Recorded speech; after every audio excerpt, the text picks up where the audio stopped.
Karrion Kross, good morning, sir. It's Paula Vick, and I got a contract for you. This is the catch, though. From the moment I tell you this right now, you have exactly 2 seconds to sign it. No reading, no thinking. 2 seconds, and that's it. 2 seconds. All right, hold on. Let me grab a pen. And time's up. Gotta be a little bit quicker on the draw there, buddy. All right. Maybe 2 seconds was a bit of exaggeration, but not that much. Not that much. 24 hours to renegotiate a contract is a joke. Did somebody order seafood? I smell something fishy going on. Yo, you can't make this up. Karrion Kross has absolutely no idea what's going on with his merchandise or the revenue is pulling in. I never heard of nothing like this in my life. If you're a little bit confused on what's going on, maybe you played Uno before, right? If you did, imagine playing Uno, right?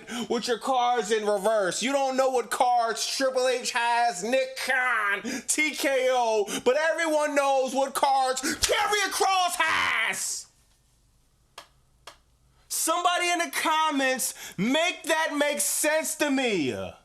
TKO, these money-hungry fucks are sitting in their office while the wrestlers are out busting their ass every night, traveling, risking injury, fighting through injury, bullshit politics in the back. And all you asking for is a fair shake. Karrion Kross was asking for the Brock Lesnar deal, get paid $1 billion to show up for 1 or 2 shows, if that. I never actually received a contract, like an offer, until last week.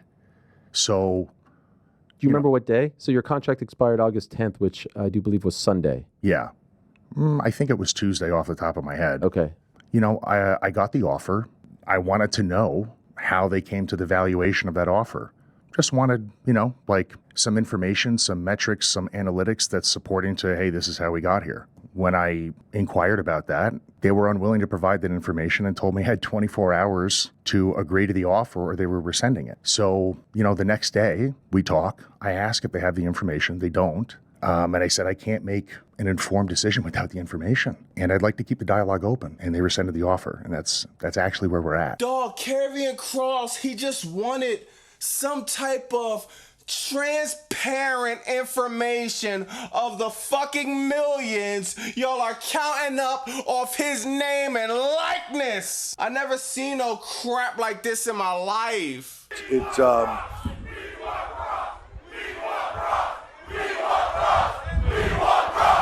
You have him. You've got him. Yeah, you want Brock, you've got him. A lot was made of the fact that the fans at the SummerSlam post show were chanting "We want Kross" when Paul Levesque was up there, Triple H, and he responded, "Yeah, you want Brock, you got him."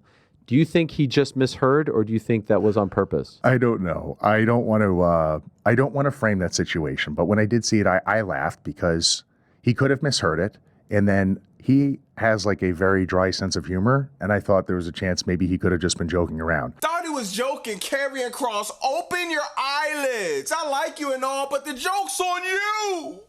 You can't see that. Paula is obviously playing contract games with you, and I don't find anything funny about it. How do you mix up "we want Brock" and "we want Kross"? That's kind of like mixing up "I want to go to McDonald's" into "I want to go to Manhattan on a Monday for my birthday to see the skyscraper." You see how stupid?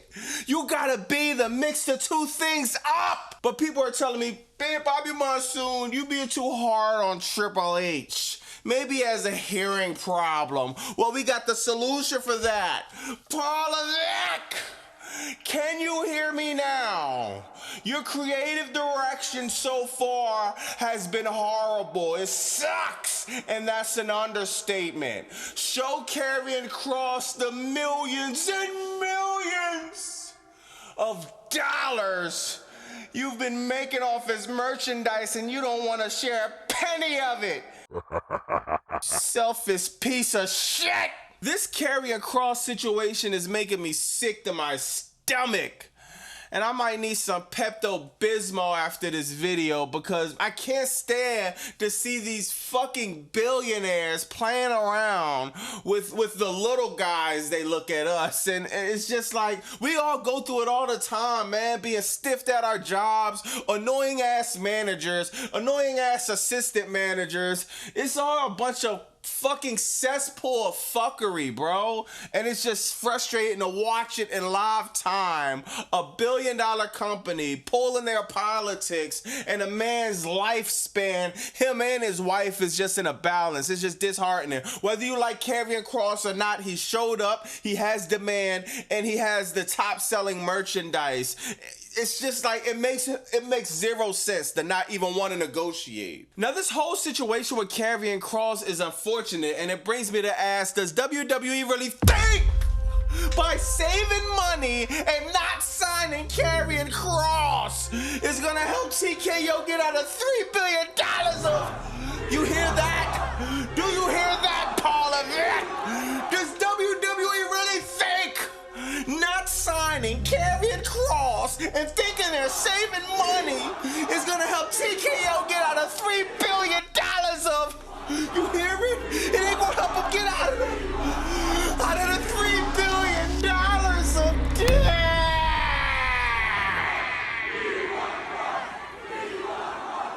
Now, people been hitting me up in my DMs, Bobby Monsoon, you always complaining about WWE product. What do you think they need to do or change to be better? And I'm like, man, sir, I don't have the time to tell you all them things. If I even tried to tell you all the things WWE need to change, we'll probably be here till about March 2026. So for the sake of time, let's just get straight to the point. There's one thing that they're doing that's extremely pissing me off.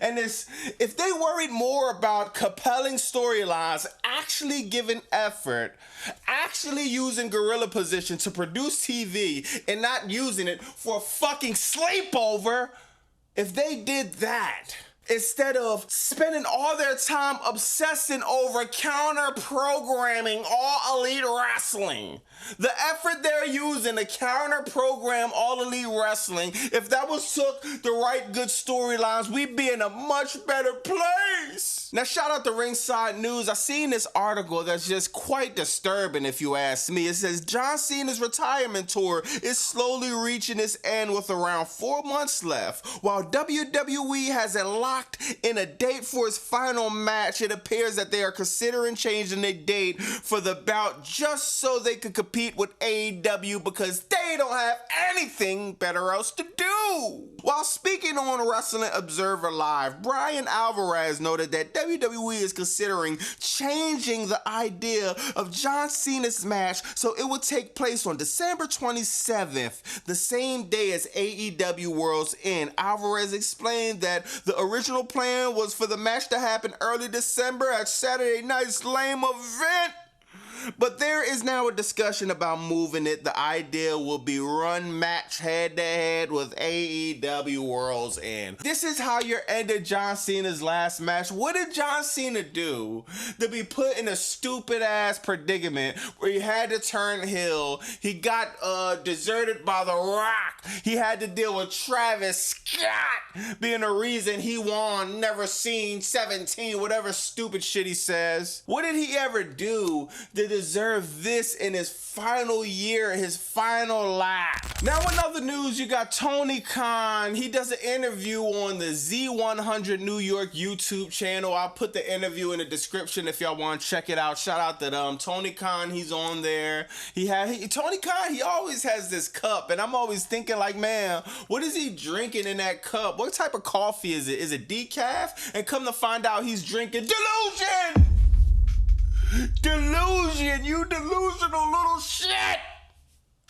Tony Khan, he gets on this interview and says, AEW has the best storylines. Where? What am I missing, bro? AEW is the land of random storylines. Fatal 4-way for an imaginary $400,000. 10-man match for an imaginary $250,000. Bro, like, Hey, dog, oh my God, bro. This is the land of random matches. Give me a break. Then he's having a conversation with the dude. The dude is saying, man, as a watcher, as a fan of wrestling, I just want my time invested with a payoff. You know what I mean? I'm going to invest my time. I'm going to watch a storyline. I'm going to build with it. I'm going to follow it. We just want some type of payoff. Tony Khan, yep. You Daffy Duck! Man, what do you mean, yep? Bro, Tony Khan, did you forget the Young Bucks storyline, whatever you tried to do, where they slammed you on your neck, you wore the stupid neck brace around on ESPN or whatever that was? Remember that storyline where your daddy came out? No payoff. You just segued into the Death Rider storyline, and I'm like, where is this coming from? What is going on? Let me know in the comments, am I missing something? I'm not a dude who watches AEW Collision or AEW Dynamite every chance I get. I'm going to tap in. I'm going to support AEW. I've been to all the AEW shows every time it came to my city. I went to Texas. I like AEW. I want AEW to thrive. I'm just not going for the BS. Now, speaking of Tony Khan and AEW, that's a great segue to what happened on Dynamite. You had Stokely versus Adam Copeland. This was the highlight of the show. We jumping right into it. You got FTR about to beat Adam Copeland's ass. You got Christian Cage coming out with the spike 2x4, whatever that is. He fights FTR off, and we're about to think that we're about to get a split up. Christian Cage about to walk away, but they hug. And if you've been watching Edge and Christian since AEW, you've been watching these twos grow. Like damn near half my life I've been watching this tag team wrestle, man. So to see them hug, to see them get back together, to see that storyline potentially be built into them going against Bobby Lashley and the Hurt Syndicate, Shelton Benjamin, I'm very interested in that. I'll give Tony Khan that. This is nowhere near as horrible as Crackdown or Raw on Netflix. AEW has a few things that I'll be like, all right, I'm interested in that. Another one, Hangman Adam Page versus MJF. MJF, Hangman Adam Page, they cut the show off. Hangman tells MJF, you're a coward. Put the title on the line if you want it. Turn in your contract. Stop trying to do the whole workaround. Be man to man. Turn in a contract. Let's get it in at Forbidden Door. MJF say, let's go. Forbidden Door. MJF versus Hangman Adam Page. That match alone might sell me on Forbidden Door. Plus, they're in London. It's going to be a hot crowd. I'm going to be ordering Forbidden Door, matter of fact. That match alone. I love MJF. I love Hangman. I'm excited about that. Let me know in the comments what y'all think about that. Let me know what you think about the Karrion Kross situation. Him getting screwed over by Paul Levesque and the WWE corporate TKO dudes. Man, that's a nasty situation. Also, let me know what you think about AEW. Was y'all feeling AEW? You got Hangman MJF at Forbidden Door. You got Edge and Christian. Christian Cage and Adam Copeland hugging it out. Going for the tag team championships, hopefully sooner than later. Let me know what you think about all of that, man. Also, let me know what you think about AEW and WWE counter promoting, whatever.